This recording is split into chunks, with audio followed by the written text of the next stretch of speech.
Just going to read another excerpt from a very powerful, very interesting book, Hermetic in its roots, alchemical for sure. It's a philosophy of etymology, how words encode meaning, and how those ancient meanings our ancestors knew. And with the advent of Rome, all this changed. The calendar was changed. The year was changed. The names of the gods were changed. And the languages were changed. And of course, when you forbid someone from using their own native language, you get to rewrite their history. You get to change the meanings of their words. It's an old teaching. And if you're looking into the esoteric side of theology, philosophy, and wordsmithing, this book is second to none. Especially if you have a Western, if you come from the West, if you come from an Abrahamic background, a Christian, Muslim, or Judaic background. This will definitely shine some light on things if you're ready for it and if you're open to it. Everything that we think of as religious today under the Vaticanized Roman Empire is a subversion of the truth, not the truth.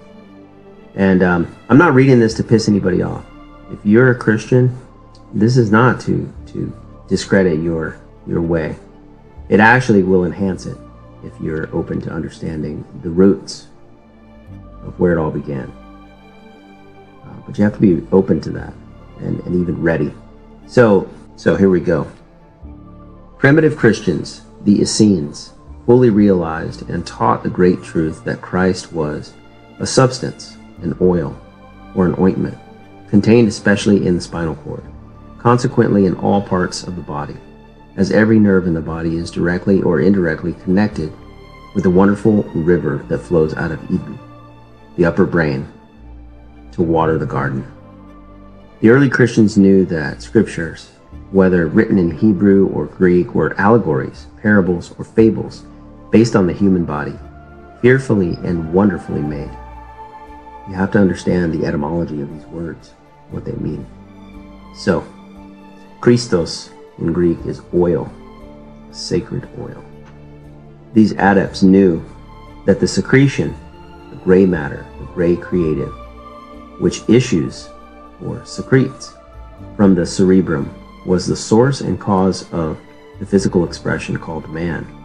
And they knew that the river of Jordan was symbolized in the spinal cord, and that the Dead Sea was used to symbolize the sacred plexus at the base of the spinal column, where the Jordan, the spinal cord, ends, typifying the entrance of Jordan into the Dead Sea. The thick, oily, and salty substance composed the sacral plexus, the quota equina, which means the horse's tail in Latin, which is basically that's our tail, all the nerves that run through our sex organs from our sacrum, from our lower spine. It looks like fine hairs of a horse's tail, so they called it the quota equina. The horse's tail may be likened to a crude petroleum, petra, mineral or salt, and oleum, Latin for oil. And the thinner substance, oil or ointment in the spinal cord, may be compared with coal oil. And when this oil is carried up to the crosses of the Ida and Pingala, the two fluid nerves that end in a cross in the medulla oblongata, where it contacts the cerebellum, Golgotha, the place of the skull. This fluid is refined as coal oil is refined to produce gasoline, a higher rate of motion that causes the ascension of the airship. Okay, so what very few people know is that the Bible itself, the bibliography, is two things. It's a genealogy, a family lineage. So-and-so begat so-and-so begat so-and-so, and so on. But the book itself and all the characters in it actually refer to the temple of God, which is the human body itself. I know people find this hard to believe, but there are all these clues. Like, for example, Golgotha is actually your skull, every human being's skull, because that's this place where the crucifixion takes place. It's all inside of us. When the oil or ointment is crucified, crucify means to increase in power 1,000-fold, not to kill. It remains 2 days and a half, the moon's period in the sign of the tomb, cerebellum. On the third day ascends to the pineal gland that connects to the cerebellum. With the optic thalamus, the central eye in the throne of God, is the chamber overtopped by hollow or hallowed, caused by the curve of the cerebrum, the most high of the body, which is the temple of the living God, the living, vital substance, which is precipitation of the breath of life, breathed into man, therefore the holy or whole ghost of breath. So what's being explained here, it's a little cryptic, the language, but what's being explained here is the sacred secret or secretion.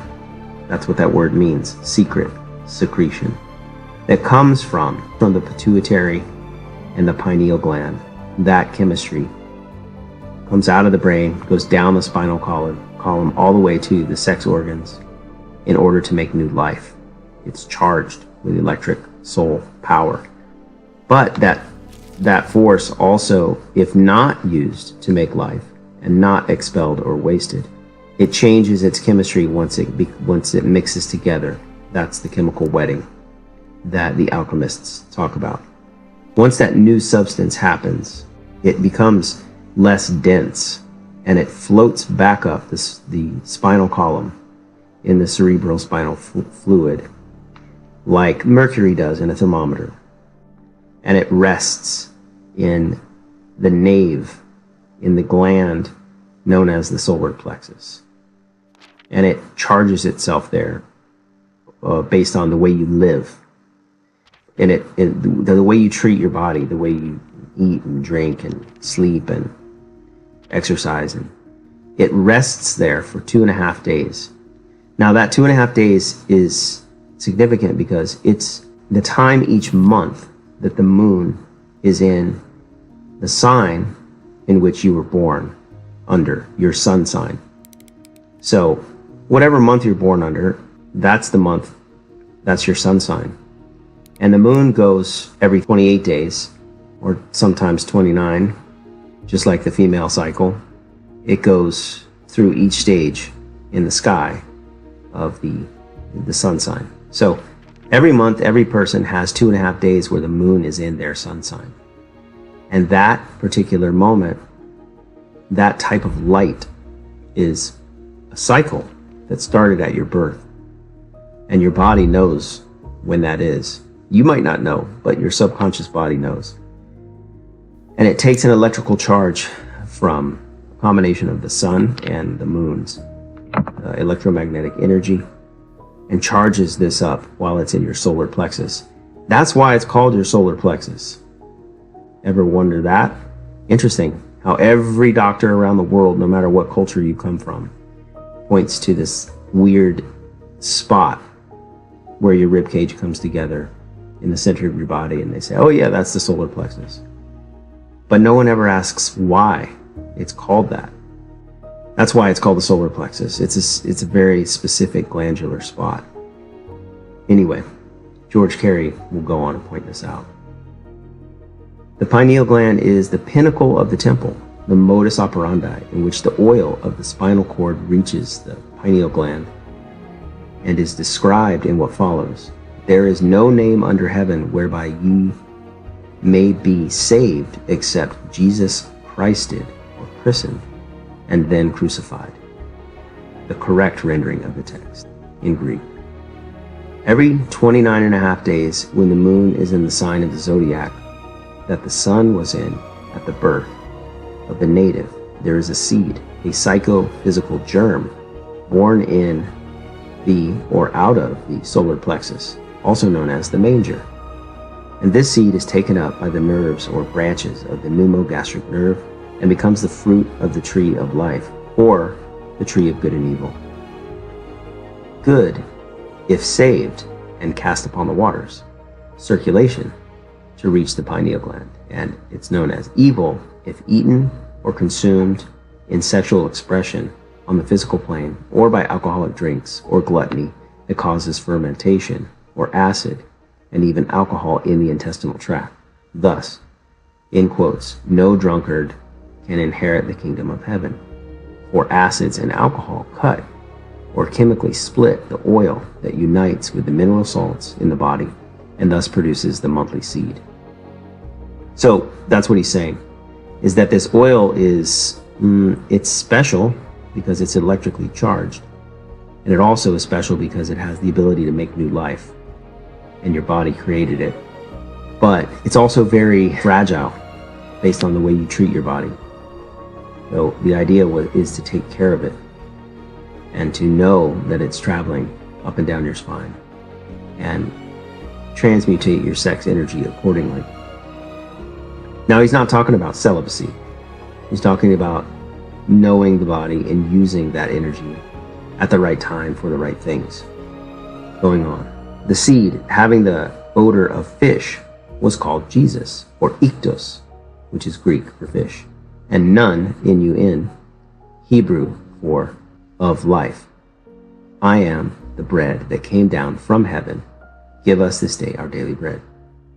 So many of us have seen the fish being associated with Jesus. Iktos means fish in Greek. The fruit of the tree of life, therefore, is the fish, bread, of which thou shalt not eat on the plain or animal of Adam, earth dust of the earth plane. Adam, the word Adam often in Hebrew text means red earth or earth dust.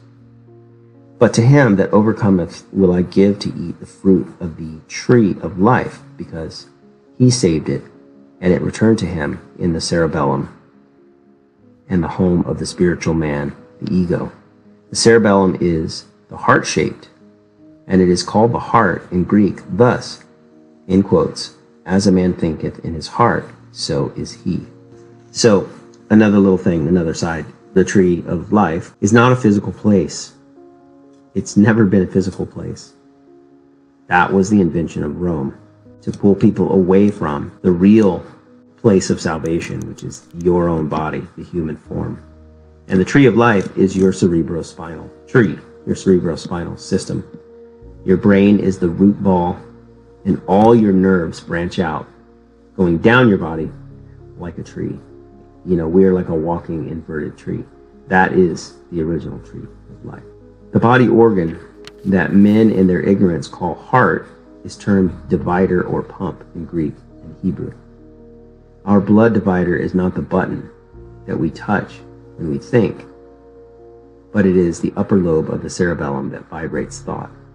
The lower lobe is the animal or mortal lobe that governs the animal world. The section of the body below the solar plexus, called Lower Egypt, natural body, kingdom of earth, Apollyon, the devil, lived spelled backwards, Satan. Saturn governs the bowels. During the first 300 years of the Christian era, all has been above written was understood by the real Christians, and about the end of time, the persecution of the Essenes by the priesthood came so marked that they met in secret and always made the sign of the fish. About the year 325, Constantine, the pagan Roman emperor, called the teachers of Christianity together at Nicaea, the Council of Nicaea. Constantine murdered his mother and boiled his wife in oil because they still held the original doctrines of the Essenes. Constantine was told by the priests of his time that there was no forgiveness for crimes such as his, except through a long series of incarnations. But the Antichrist sought to concoct a plan by which he hoped to cheat the cosmic law. And so it came to pass, after months of wrangling and fighting over the writings of the primitive Christians who clothed the wonders of the human body in oriental imaginary imagery, that the council sometimes, by a bare majority, voted and decided which of the manuscripts were, quote-unquote, the Word of God, and which were not. So we all know that the Council of Nicaea was where the Bible was canonized, edited, huge parts of it were taken out, and other parts were written in, which is pretty obvious to see. There was supposedly 12 disciples, but there's only 4 accounts of them in the Bible, the 4 Gospels, Matthew, Mark, Luke, and John. Well, where's the other 8? Well, they were all there, but they were conveniently edited out for all kinds of political reasons. The very important point in the minds of those ignorant priests, whether or not an angel had wings, was decided in favor of wings by three majority. The minority contended that as Jacob let down the ladder for the angels to descend and ascend upon, it was a prima facie evidence that the angels do not have wings. Okay, what he's talking about there in that paragraph is that Jacob's ladder was not a real event that some man named Jacob witnessed. Jacob's ladder was a story, an allegory that talked about the spine, the ladder that angels went up and down are the 33 vertebrae of the spine. And angels are angles of light. They're also called messengers in Hebrew. The point is that Jacob's ladder it's not a story of a man named Jacob. When you read multiple spiritual traditions from all over the world from different sacred texts, you can't help but realize that they're always talking in metaphor or parable or allegory. So the Bible should be no different. And there's certain people that want to take it literally, but you're talking about something spiritual. And so the only way to get at something abstract is to put it in some sort of language, some sort of story, or some sort of way to reference the context of it. So spiritual texts are almost always referring to some sort of metaphor. Just think for a moment upon the colossal ignorance of these priests who did not know that Jacob in Hebrew means heel catcher or circle, a ladder that referred to the influence of the signs of the zodiac upon the earth. And as one sign rising every 2 hours forms a circle every 24 hours, the 24 elders of Revelation, the outer stars and the rising suns, suns, S-U-N, rising suns, and sons, S-O-N-S. Catching on, he asks, to the last sons of the sign ascending. So, okay, there's two meanings. There is the ladder, which, like I said before, is the human spine, in which the prodigal son of the sacred oil, or Christos, travels up and down to offer healing and enlightenment to the human form. And then there's also the heel catcher, the word, the name Jacob. And in very ancient zodiacs, you'll see a man drawn in the center of them, where his back is arched and his heels circle around and touch the back of his head to create a circle. And that's what the word Jacob means. That's the name. It's the man in the sky, which refers to the zodiac, which is a reflection of the time cycle of the human body. Constantine and his dupes saw that the only way to perpetuate the infamy was to keep the world in ignorance of the operation of the cosmic law. So they changed, quote unquote, times and seasons. So that's what I'm saying. The invention of the Julian calendar, the Gregorian calendar, there's other Roman calendars. They slowly changed the beginning of the year, some of the names of the months, the amount of days in a month. That's why we have leap years now. You know, for example, the word March is not the third month of the year because the spring equinox happens March 20th every year. So March is telling you it's the first month of the year. And you can go all the way around the year. Look at December. Most people think December is the last month of the year, the 12th month. But in Latin, the word dece or deca, December, deca, means 10.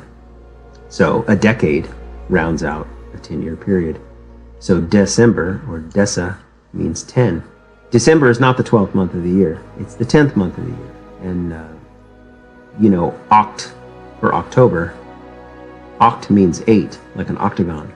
But October in the current calendar is the 10th month of the year. But the word itself will tell you October is not the 10th month of the year. It's the 8th month of the year. But as you can see, the Council of Nicaea changed things. And they've kept us in the dark ever since. And it was because they controlled all the writing.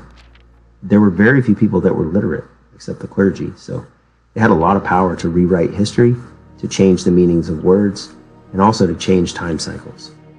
The date that they made the sun enter Aries was March 21st. Why? March 21st should be the first day of Aries, the head. Aries means to arise. April 19th should be the first day of Taurus, the neck. And when they're talking about the head and the neck, they're talking about that man, Jacob, the heel catcher, the body in the sky. So each month correlates to a part of the human body. So Aries is the head, Taurus is the neck, and so on and so forth. Goes all the way down the body each month, on through the 12 signs. But these deciding schemers knew that by thus suppressing the truth, the people might come to realize what was meant by, and in quotes, the heavens declare the glory of God. Again, the moon in its monthly Mrryanmcmahon, Monday, all come from the same word. So every moon is a month. The moon in its monthly round of 29 and a half days enters the outer stars of a constellation 2.5 days before it enters the central suns of the constellations that are known as the signs of the Zodiac, or the circle of beasts. But even unto this day, the whole Antichrist world, so-called Christian, except the astrologers, go by almanacs that make the moon enter a sign of the Zodiac 2.5 days before it does enter it, and thus perpetuate the lie of the pagan Constantine, the Antichrist.